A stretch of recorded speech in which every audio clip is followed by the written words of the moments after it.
করছেন দুনিয়াতে, অনেক কষ্ট দুনিয়াতে। কেউ তোমার পাশে আসবে না, কেউ তোমাকে যাবে না।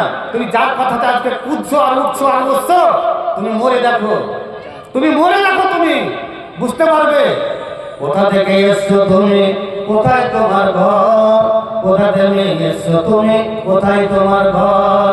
মরণের সময় দেখিতে পাইবে কে ভাই আপন কে বাবার, মরণের সময় দেখিতে পাইবে কোথায় তোমার ঘর।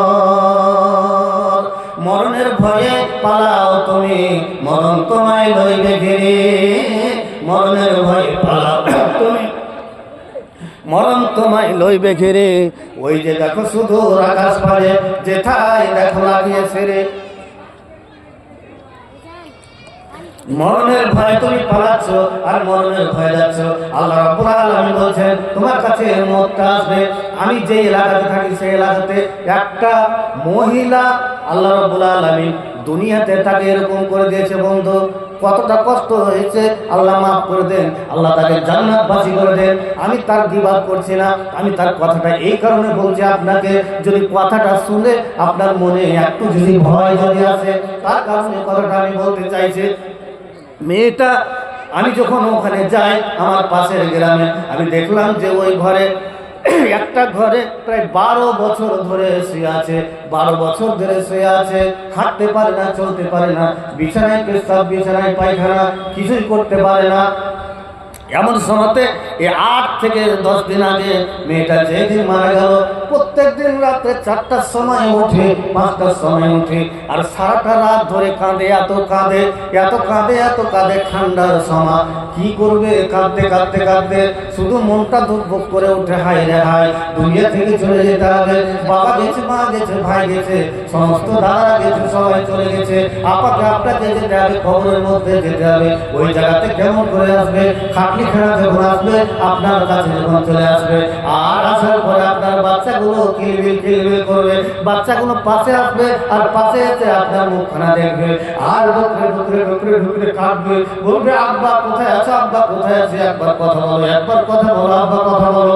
কথা বলতে পারবে না, তোমাকে দেখতে পাবে আমার সন্তান পাশে বসে বসে খাচ্ছে, আমার ভাই খাচ্ছে, আমার আত্মীয় খাচ্ছে, সবাই খাচ্ছে।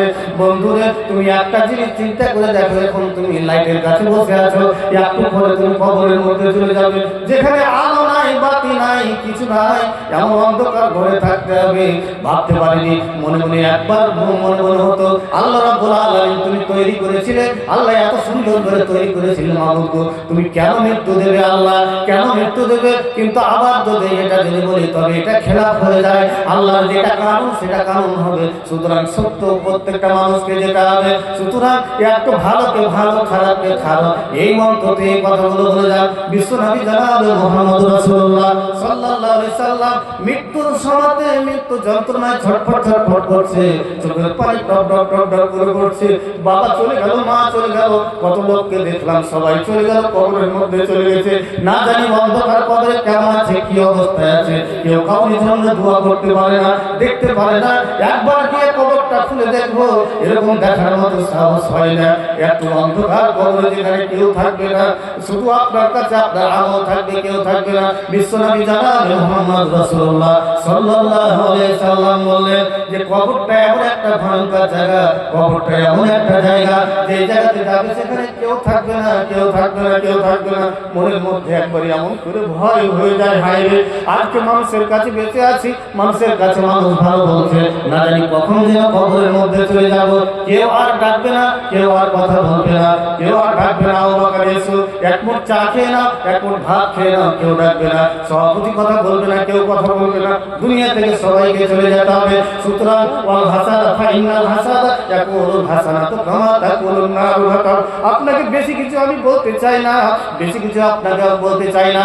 ওই মেয়েটা যখন মারা গেল, মেয়েটাকে মারা যাওয়ার পরে কাপড় কিনতে গেলাম, কাপড় নিয়েছে, বড় মানুষের কাপড় নিয়ে এসছে, 7 মিটার কাপড় নিয়ে এসছে, 8 মিটার কাপড় নিয়ে এসছে। আমি কাপড় আনতে গেছিলাম, কাপড় আনতে গেলাম, দেখলাম পাটা এরকম জ্বর হয়ে আছে, পাটা সিধা হচ্ছে না, একটুকাও সিধা করা গেল না। 7 মিটার কাপড় নিয়ে এসে 8 মিটার কাপড়ে হয়ে গেল। যেই দিকে ঘুমিয়েছিল সেই দিকটা চামড়া উঠে উঠে উঠে। যারা গোসল দিয়েছে বলছে মাওলানা এমন অবস্থা হয়েছে গোসল দিতে পারা যায়নি, গন্ধতে থাকতে পারা যায়নি। কবরের পাশে আমি ছিলাম, ওখানে দাঁড়িয়েছিলাম, কবরের কাছে আমি ওখানে গেলাম। সত্য কথা বলছি, নিজের চোখে দেখার কথা বলছি। বন্ধুরে বাটপাড়ি মাস্তানি আর করিও না, এক ওয়াকের পিছনে লেগে না। তুমি নামাজ পড়ছো অথচ তুমি মিথ্যা কথা বলছো, তুমি নামাজ পড়ছো অথচ তুমি ঝুঠা কথা বলছো, নামাজ পড়ছো তুমি অথচ খারাপ কথা বলছো। আমি তোমার হাত ধরে যাই, পা ধরে যাই, তুমি খবরদার এরকম করো না। যখন কবরে নামা হলো, আমি ভাবলাম খাটলি থেকে নামাবে, নামার পরে আমি দেখলাম জিন্দে মানুষ, বড় মানুষ, কিন্তু বড় মানুষ নয়, এরকম হয়েছে, চিকিৎসা হয়ে গেছে। কবরে রাখলাম, কবরে রাখার পরে পশ্চিম দিকে মুখখানা করবো, সত্য কথা বলছি, মুখটা ফিরে গেছে।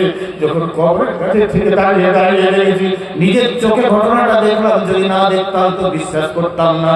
পশ্চিম মনে মুখখানাকে ঘোরানো যাচ্ছে, কিন্তু ঘোরানো যাচ্ছে না, ঘোরানো যাচ্ছে না। তারপরে শুনতে পেলাম যে মাথাটাকে এইভাবে করে রেখে দিল, কারণ যদি ঘোরাতে যাচ্ছে তো যেমন মাছ ভাজতে গেলে যেরকম হয়, যেরকম কোকড়া হয়ে যায়, সেরকম কোকড়া হয়ে ওইভাবে শুয়ে দিয়েছি কবরের মধ্যে। মেয়েগুলো এসে বলছে, মৌলানা এই জায়গাগুলো চামড়া উঠে গেছে, চামড়া উঠে উঠে উঠে উঠে পড়ে গেছে, গোসল দিতে পারিনি, গন্ধে থাকা যায় না। 12টা বছর ধরে বিছানায় পড়ে আছে, অবস্থাটা কত কঠিন হয়ে আছে।